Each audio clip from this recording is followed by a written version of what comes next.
by Catherine Bernardo to deliver his acceptance speech.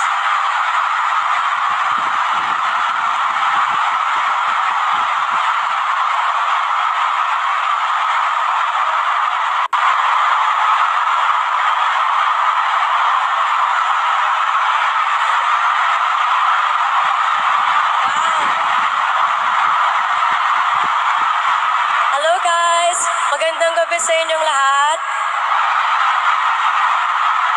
I hope you're all having a great time. For those of you who don't know me, my name is Catherine Bernardo and I am a Filipina actress. Wow, what an honor to be recognized tonight with these beautiful and talented people. Thank you so much, AAA, for this fabulous award.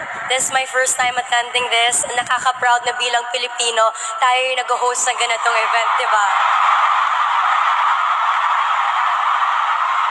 Also, I want to take this opportunity to thank everybody for supporting Filipino-made TV series and as well as the movies. Patapos na yung taon, but I feel so blessed and I'm sharing this award with all of you. Maraming salamat and have a good night.